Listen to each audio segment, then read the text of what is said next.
나 요한은 너희 형제요 예수의 환난과 나라와 참음에 동참하는 자라. 하나님의 말씀과 예수를 증언하였으므로 말미암아 반모라 하는 섬에 있었더니 주의 날에 내가 성령에 감동되어 내 뒤에서 나는 나팔 소리 같은 큰 음성을 들으니 아멘.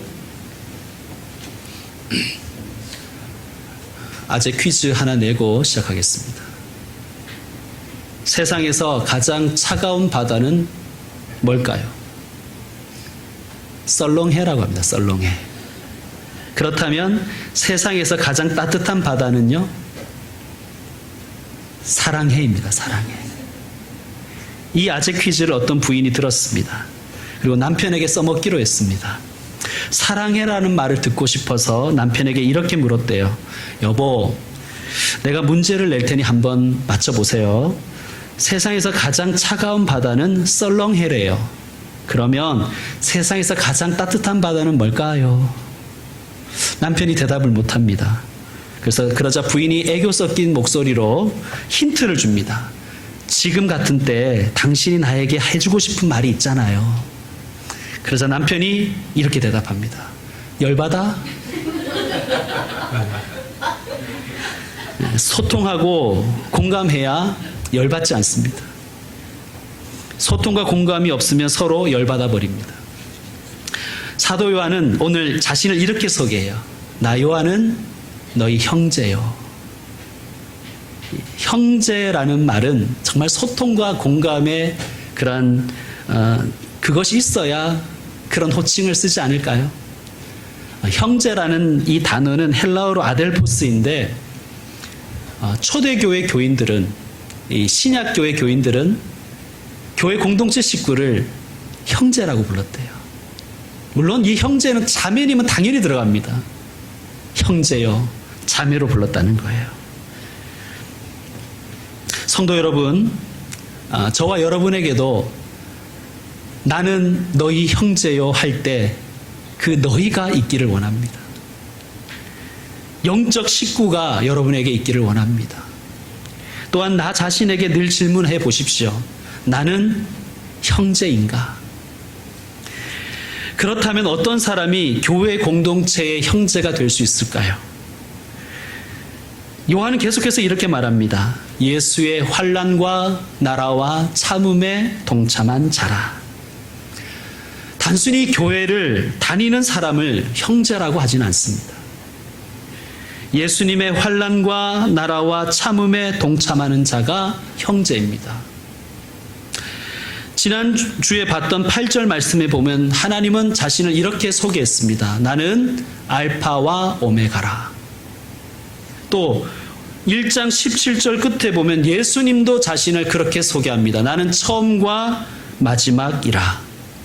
즉 알파와 오메가라는 말씀입니다. 하나님은 알파와 오메가이십니다. 하나님은 역사의 시작과 마침이십니다. 또한 하나님은 모든 일의 처음과 끝에 하나님은 계십니다. 그래서 우리는 하나님을 창조주요, 하나님을 심판주로 믿습니다. 창조주 하나님께서는 천지 만물과 사람을 지으신 후에 지으신 모든 것을 보시고는 보시기에 심히 좋구나라고 말씀하셨습니다. 또한 하나님의 마침은 어떨까요? 하나님의 심판, 종말은 어떨까요? 예수님의 재림과 함께 펼쳐질 종말은 어떨까요? 역시 내가 새하늘과 새 땅을 보니 선하고 좋다는 것을 요한계시록을 통해 우리는 배울 수 있습니다. 그런데 많은 분들이 오해합니다. 시작이 좋고 결말도 좋다고 하니 그 사이에도 다 좋을 것이라고 그렇게 오해를 하십니다. 그렇지 않습니다, 여러분. 환난이 있습니다. 예수님을 믿는 우리에게도 환난이 있습니다. 안 좋은 일이 일어납니다. 부모님에게 학대를 받기도 하고 또 버림받기도 하고 또 원치 않게 정부로부터 탄압을 받기도 하고 배우자의 폭력을 당하기도 하고 사회에서 차별을 받기도 하고 상처받을 만한 일들이 우리의 삶 가운데 존재합니다. 우리의 삶의 처음과 나중에 존재합니다. 하나님의 창조와 심판은 선하고 의롭지만 창조와 심판 사이를 살아가는 우리의 삶에는 온갖 모순과 부조리와 황당무계한 역설들이 존재한다는 말씀입니다. 그런 우리들을 예수님은 십자가와 부활과 승천을 통하여 예수님의 나라로 불러주셨습니다. 그리고 우리는 예수님 나라의 백성이 되었습니다. 여기서 말하는 예수님의 나라는 우리가 사모하는 천국입니다. 천국은 어떤 영토나 공간의 개념이 아닙니다. 죽어서 가는 그 어떤 그 곳도 아닙니다. 예수님이 계시면 그 어디나 다 천국입니다. 예수님의 나라입니다. 지금 내가 예수님의 다스림을 따라 살면 지금 여기에서 천국을 살아가는 것입니다. 지금 내가 예수님의 통치에 순종하면 지금 이곳에서 예수님의 나라가 세워지는 것입니다. 이 땅에서 지금 여기에서 예수님의 나라, 천국에 참여하는 자가 죽어서 혹은 예수님 재림하실 때 완전한 천국, 새하늘과 새 땅을 상속받는 것입니다. 이것이 우리의 신앙 고백이에요. 믿으십니까? 믿기를 원합니다. 어떤 분은 이렇게 얘기하죠. 나는 하고 싶은 거 다 해보고 하고 싶은 짓 다 하다가 나는 마음대로 죄 짓고 살다가 죽기 직전에 예수님 믿고 천국 가겠다. 여러분, 성경 그 어디에도 이런 천국은 없습니다. 여러분, 이 땅에서 지옥에 참여하다가 지옥처럼 살다가 가는 사람의 결국이 지옥입니다. 반면에 이 땅에서 천국에 참여하는 자의 최종적인 성취가 천국입니다. 예수님이 이렇게 말씀하셨습니다. 천국은 침노하는 자의 것이다. 무슨 뜻입니까? 천국은 열성을 다하여 그 천국을 차지하는 자의 것이라는 거예요. 지금 여기에서 말이에요. 지금 여기에서 예수님의 나라에 참여하고 지금 여기에서 천국을 만들어 가는 것이 믿음 생활입니다. 그런데 나라라는 단어 양쪽에 있는 두 단어에 한번 주목해 보십시오. 요한계시록 1장 9절 나라라는 단어가 있고 양쪽에 무슨 단어가 있습니까? 두 단어가 있죠? 환난과 참음. 여러분, 천국은, 예수님의 나라는 환난과 참음 사이에 존재합니다. 그리스도인은 예수님의 나라에 참여하는 자인데 동시에 예수님의 환난에 참여하는 자입니다. 이것이 사도 요한의 정체성이었습니다. 그리고 아시아 7교회의 정체성이며 기독교 2000년 역사 가운데 존재했고 존재하는 우리 그리스도인들의 정체성입니다. 죄와 악으로 물든 이 땅에서 예수님의 나라에 동참하는 것, 예수님의 나라를 세우는 것, 그 자체가 환난이지 않습니까? 이러한 세상 가운데 예수님의 나라에 참여하고자 하는 자에게는 꼭 필요한 첫 번째 덕목이 있는데, 믿음의 덕목이 있는데 참음입니다. 참음. 인내. 여러분, 우리가 소설을 읽을 때 한번 생각해 보십시다. 소설을 읽을 때 첫 장을 읽기 시작할 때 마지막 장이 있음을 우리는 알고 있잖아요. 하지만 읽는 중간에 간간히 의문에 사로잡히기도 하고 가슴 졸이기도 하고 예상 밖의 전개에 놀라기도 하고 빗나간 인물 파악에 뒤통수를 얻어맞기도 하고 그렇게 우리가 책을 읽어갑니다. 하지만 이해하기 힘들고 공감할 수 없거나 성에 차지 않는다고 해서 그냥 책을 덮어버리지는 않죠. 그런 경우에도 작가의 의도가 있을 것이다. 작가의 뭔가의 그 결국이 있을 것이다. 우리는 추측하며 소설을 읽어갑니다.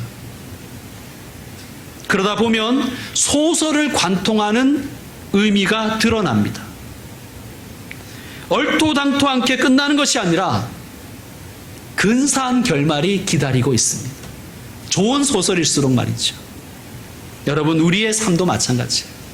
예수님의 나라도 마찬가지입니다.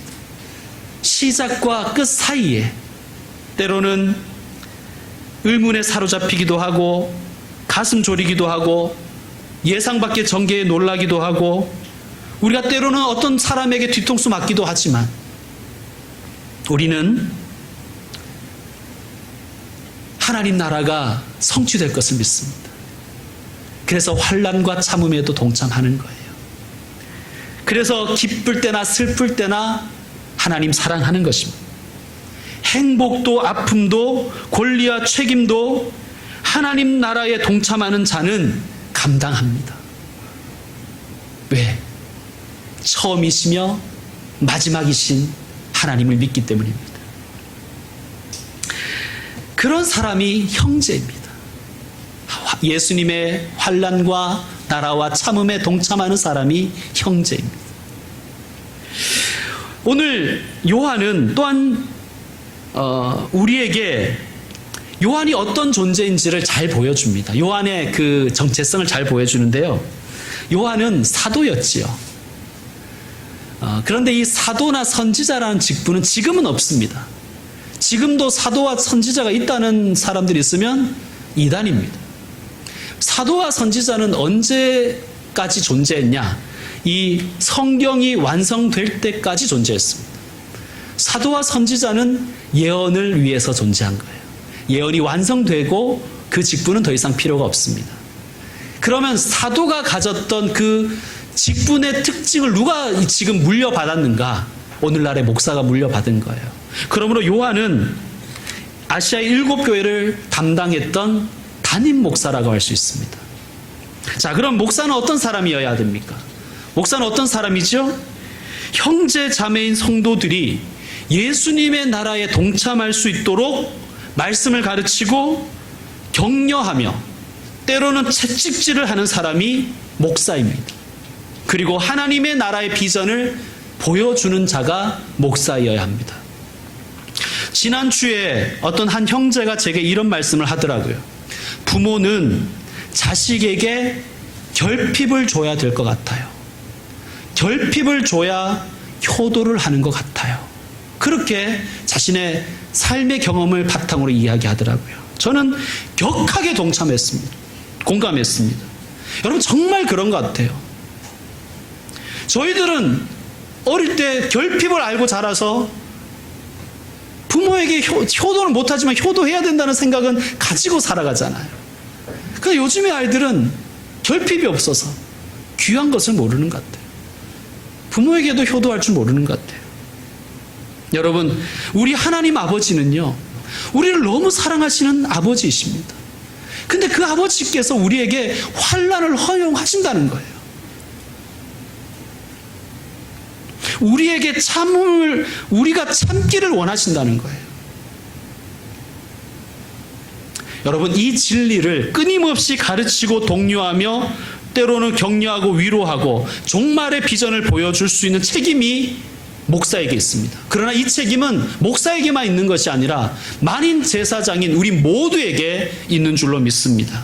여러분, 그 사명을 늘 발견하면서 살아가십시오.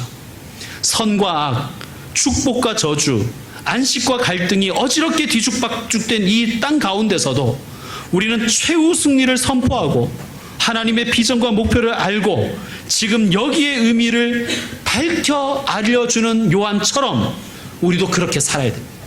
그것이 우리의 사명입니다. 저와 여러분 모두의 사명입니다. 목사 요한은 또한 자신을 이렇게 소개합니다. 9절 후반부를 보시면 하나님의 말씀과 예수를 증언하였으므로 말미암아 밤모라 하는 섬에 있었더니, 지금 요한은 자신이 계시를 받은 환상을 본 장소를 밝히고 있어요. 어디라고 밝힙니까? 밤모라는 섬에 내가 있었다라고 밝힙니다. 밤모, 지중해에 있는 섬이죠. 자, 그런데 그 섬에 왜 있게 되었는지 뭐라고 설명합니까?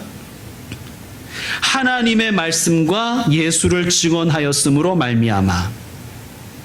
이 말씀은 하나님의 말씀과 예수를 증언하였기 때문에 라고 지금 그런 의미로 번역되어 있지만 헬라어 성경과 영어 성경을 참고하면 다르게 번역할 여지가 있습니다.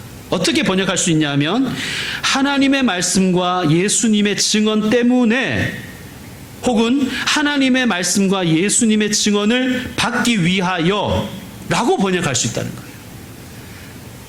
그러니까 하나님의 말씀과 예수님의 증거를 받게 하시려고 나를 밤모라는 섬에 있게 하셨다. 그렇게도 번역이 가능하다는 것입니다. 여러분, 말씀이라는 단어를 쓸 수 있는 헬라어는 두 가지가 있어요. 로고스라는 단어가 있고 레마라는 단어가 있어요. 지금 여기에 요한이 쓰는 하나님의 말씀이라고 할 때 말씀에 해당되는 단어는 로고스입니다. 이것을 상당히 복잡한 얘기인데 간단하게 설명하면, 사실 간단하게 설명하면 안 돼요. 간단하게 설명하면 이게 오해가 되지만 그래도 여러분은 알아들을 것 같아서 간단하게 얘기하는데, 로고스는 진리의 말씀을 가리킬 때 로고스를 이야기합니다. 레마는 뭐냐? 레마는 선포되는 말씀을 레마라고 하는 거예요. 레마. 요한 복음에서도 이 로고스라는 단어를 매우 즐겨 사용했습니다. 말씀이 육신이 되어 할 때 그 말씀이 로고스예요. 로고스. 이 로고스는 매우 이성적인 단어입니다. 이성적인. 그래서 AD 4세기의 어떤 이는 요한계시록을 필사하면서 이렇게 제목을 붙였어요. 그냥 요한계시록이라 붙이지 않고 신학자 요한의 계시록. 여러분, 우리가 공관복음, 마태, 마가, 누가 복음과 요한복음은 관점이 다르다고 그렇게 배웠지요. 어떻게 다른가? 요한은 예수님을 하나님으로 보고 있어요. 신학이 다르다는 거예요. 신학이. 그래서 신학자 요한입니다. 자, 그런데 이 요한이 자신이 있는 이 밤모섬을 단순히 유배지라고 생각하지 않는다는 거예요. 하나님의 말씀인 로고스를 깊이 연구하라고 예수님이 최종적인 종말의 증언을 주시기 위해서 나를 밤모섬으로, 밤모라는 신학교에 입학시켜 주셨다고 지금 그렇게 해석해내는 거예요. 나를 신학교에 입학시켜 주셨다. 여러분, 신학자는 해석하는 사람입니다. 저와 여러분 모두가 그러므로 신학자가 되어야 됩니다. 내 삶을 믿음으로 해석하는 사람이 신학자입니다. 상아탑에 갇혀서 있는 사람만이 신학자가 아니라 삶의 현장에서 내게 주어진 삶을 믿음으로 해석해내는 사람이 신학자예요. 우린 그런 신학자를 또한 존경합니다. 그냥 상아탑에 갇혀서 두꺼운 안경 끼고 책만 보는 신학자를 우리는 존경하는 것이 아니라 삶에서 부딪히고 역사 가운데 부딪혀가면서 해석해 주는 사람을 정말 우리는 존경하는 신학자로 모십니다. 그런 신학자가 없어요, 이 시대에. 우리 모두가 그런 신학자가 되어야 됩니다. 자, 지금 여기에서 내가 있는 이유를 어떤 분들은 결과적으로만 해석할 수 있어요. 그냥 환경적으로. 내가 김포에 이사 와서 교회를 검색하다 보니, 그래서 이 교회 저 교회 가다 보니 어쩌다 보니 김포 평강교회에 왔네 라고 그렇게 말하는, 해석하신 분도 있어요. 팩트죠. 이건 팩트입니다, 사실. 그런데 여러분, 저는 여러분이 믿음으로 해석하신 분들이 되셨으면 좋겠어요. 하나님께서 나를 김포로 보내셨습니다. 하나님께서 나를 김포 평강교회로 보내셨습니다. 이런 좋은 점은 누리라고, 혹은 이런 연약함은 채우라고 나를 여기를 보내신 것입니다.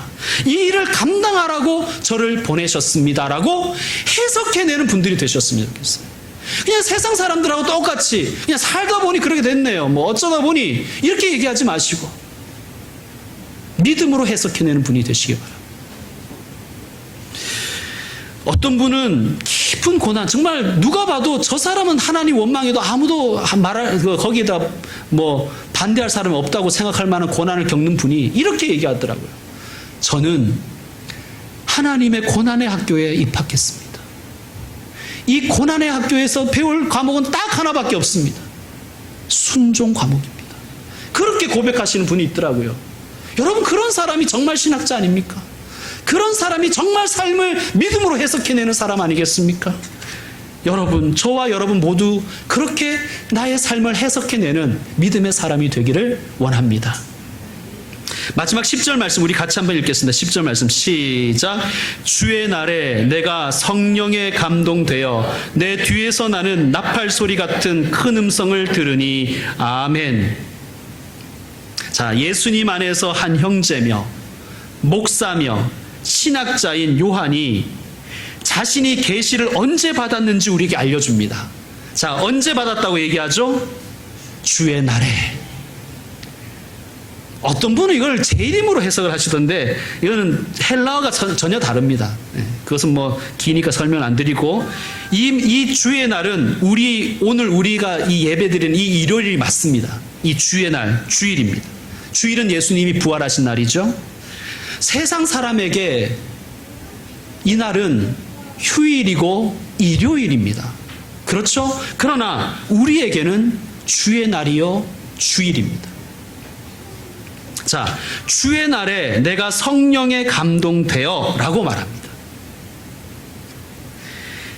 성령에 감동되었다는 이 말을 굳이 뭐 어떤 황홀경에 빠졌다라고만 해석할 필요는 없습니다. 뭐 그렇게 봐도 상관없는데 저는 꼭 그렇게 볼 필요는 없다고 생각합니다. 왜냐하면 성경을 쭉 찾아보면 성령에 감동되었다는 말이 예배드리다, 또 기도했다라는 말로도 충분히 해석 가능하기 때문입니다. 자, 그러면 어떻게 됩니까? 주의 날에 나 요한이 예배 드리던 중에, 주의 날에 내가 성령님과 함께 기도하던 중에, 그날에 주의 날에 내가 성령에 감동되어 예배 드리고 있었는데, 기도하고 있었는데, 나는 그때 내 뒤에서 나는 나팔 소리 같은 큰 음성을 들었습니다. 여러분, 주의 날입니다. 주의 날은요, 세상적인 것에 사로잡히시면 안 돼요. 주의 날은 온전히 성령님께 사로잡히셔야 돼요. 여러분, 주일을 위해서 기도하십니까? 너무 바쁘고 힘드시죠? 그래서 주일을 위해서 기도 못 하시죠? 주일을 위해서 기도하십시오.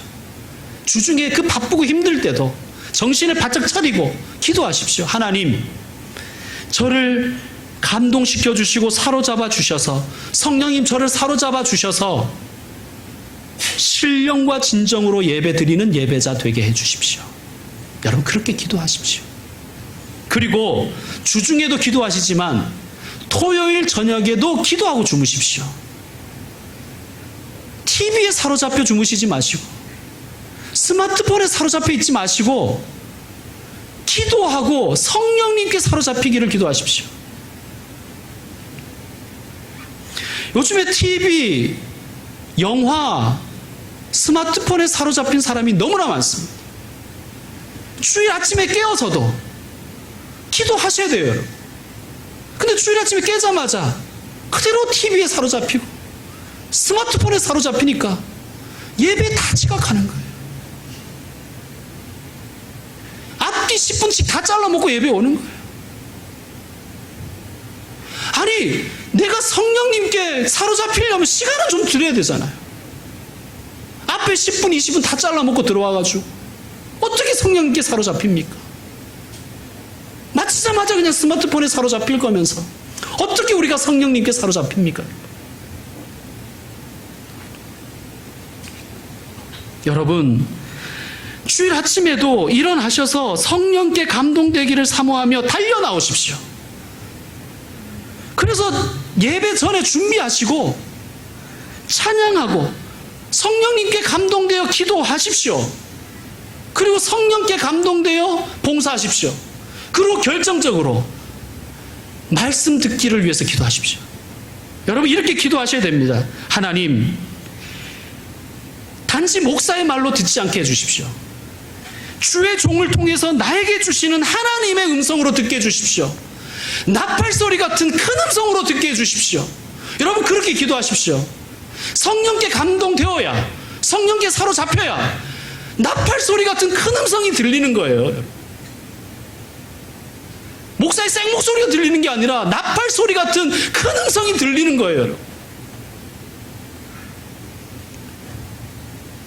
이제 말씀 마무리하겠습니다. 오늘 설교의 제목처럼 사랑해의 반대말은 뭘까요? 사랑해의 반대말은 뭘까요? 사랑했어입니다. 좀 서글프죠? 여러분 지금 사랑해야 합니다. 지금 성령에 감동되셔야 됩니다. 지금 예수님의 환난과 나라와 참음에 동참하는 형제로 살아야 됩니다. 지금 예배자가 되시고 지금 성령께 사로잡히셔야 나팔 소리 같은 큰 음성을 듣는 거예요. 한때 나도 예수님 사랑했었지, 한때 나도 주의 일에 참 열심이었는데가 아니라 예수님, 모양은 다르지만 지금 여기에서 저는 여전히 주님을 사랑합니다. 그런 고백으로 주님께 고백하는 분들 되셨으면 좋겠습니다. 늘 과거형으로 얘기하지 마시고, 아니면 사랑해 볼게요 자꾸 미래형으로 얘기하지 마시고, 모양은 다르지만 청년 때처럼은 아니지만 지금 여기에서 제가 주님 사랑하는 것을 주님이 아십니다 라고 고백하시는 분들 되시기 바랍니다. 그런 자에게 나팔소리 같은 큰 음성이 들리실 것입니다. 나팔소리 같이 큰 음성을 들으시는 저와 여러분 되시기를 주의 이름으로 축원합니다. 기도하겠습니다. 하나님 사랑합니다. 예수님 사랑합니다. 성령님 사랑합니다. 과거형으로, 미래형으로가 아닌 현재 진행형으로 사랑합니다. 하나님, 이 자리에 주님께 머리 숙인 모든 사람들이 현재형으로 지금 여기에서 주님을 사랑하며 살게 하여 주시옵소서. 주 안에서 한 형제 되기를 원합니다. 예수님의 환난과 나라와 참음에 동참하는 한 형제 되게 하여 주옵소서. 주일 예배를 통해서 또한 삶의 예배 가운데 성령님께 사로잡혀서 다른 세상적인 것에 사로잡히지 말고 성령께 감동되어 나팔 소리 같은 음성을 들으며 살게 하여 주시옵소서. 예수님의 이름으로 기도드립니다. 아멘. 우리에게 주신 말씀을 기억하며 우리 다 같이 일어나서 결단의 찬양 438장 드리도록 하겠습니다.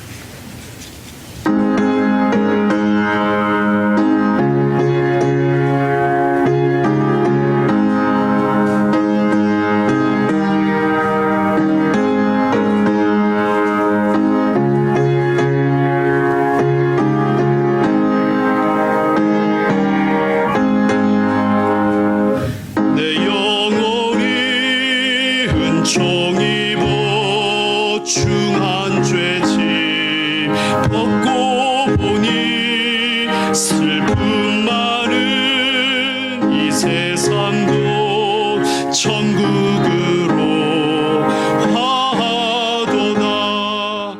할렐루야 찬양하세. 내 모든 죄 사함 받고 주 예수와 동행하니 그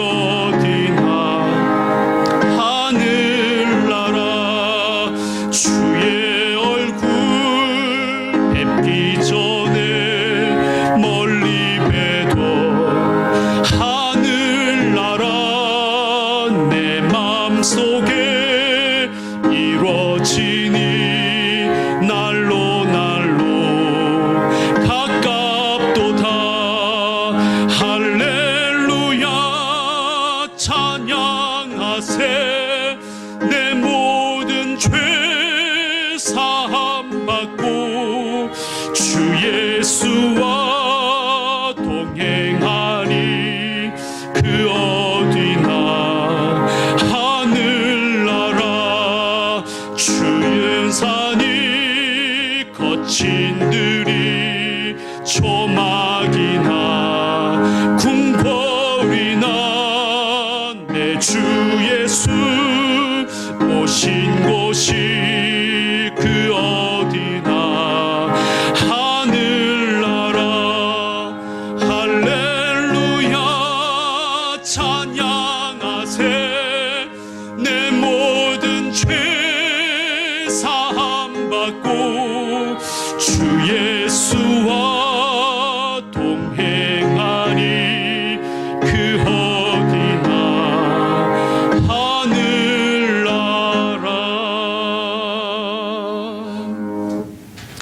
사랑하는 교우 여러분, 이제 공적인 예배는 축도를 함으로써 마칩니다.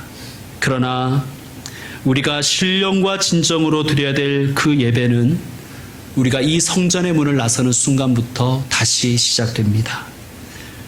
삶의 예배자가 되시길 바랍니다. 성령께 감동되어 살아가시기 바랍니다. 그래서 그때 우리의 삶에 들려주시는 나팔 소리 같은 하나님의 큰 음성을 들으실 것입니다.